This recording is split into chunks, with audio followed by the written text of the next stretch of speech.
that policy makers and that executives and all of you who are involved in governance will resist the mindless imposition of one language that is now underway in this country. Do not accept it, do not enforce it, do not accelerate it, resist it. You have a beautiful language, and which is one of the most ancient languages in the world. And apart from the diversity of languages in this country, there is the diversity of occupations. There are occupations in South Asia. Well, there are occupations in Tamil Nadu and Kerala and coastal India, which exist nowhere else in the world. Some schools of weaving, like for instance, today we can't call them toddy tappers because that's been banned, but palm tree climbers, Panayeri nadas, I mean these occupations are extraordinary. Yeah. I'm not saying that they should continue in the way they are, certainly not. We need to engage with them.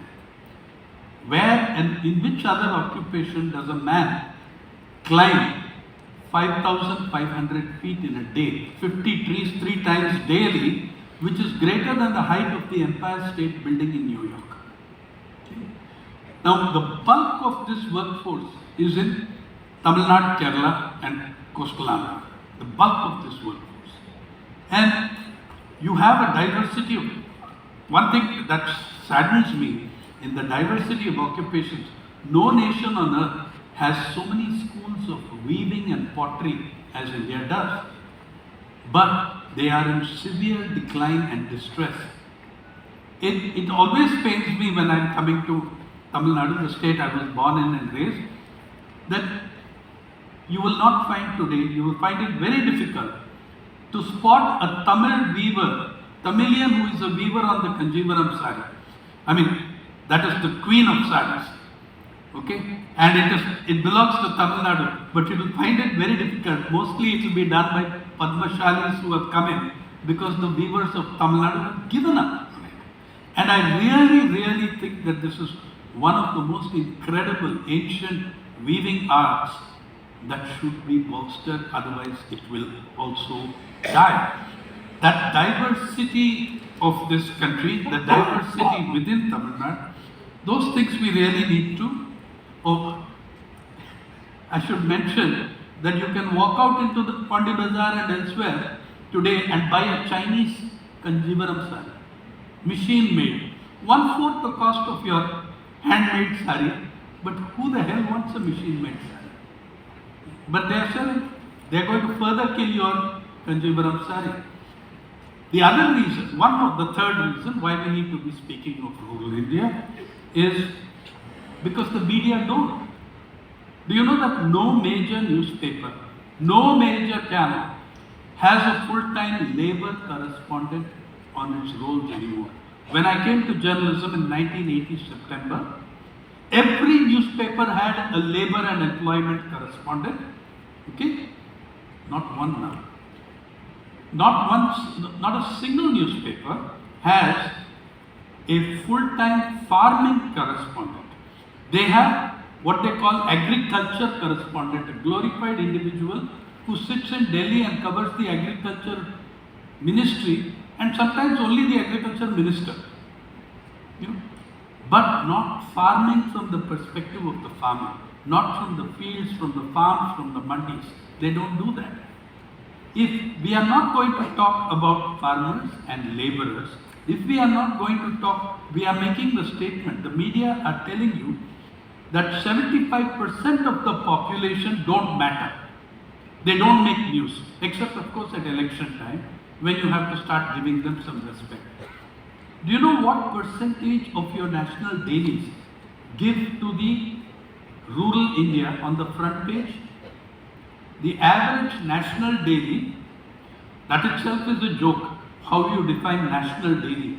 National daily is defined as any newspaper that has one edition, even if it is the only edition, if it is coming out from Delhi. So that what comes out from there is national day. The rest of us are anti-national. So the average national daily in this country the space on the front page given to rural India, 5 years average, 0.67%.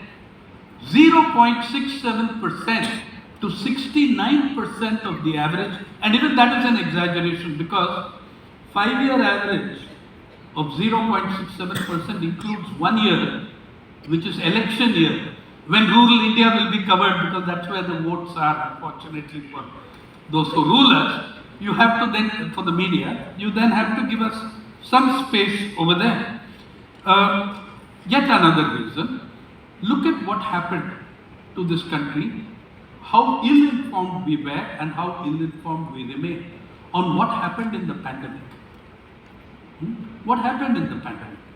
The biggest human migration seen in history, and the Attorney General of this nation stands in the Supreme Court on March 31st, 2020 and swears a sworn affidavit given to the Supreme Court saying, as of today, 11:30 a.m. March 2020, there is not a single migrant on the highways.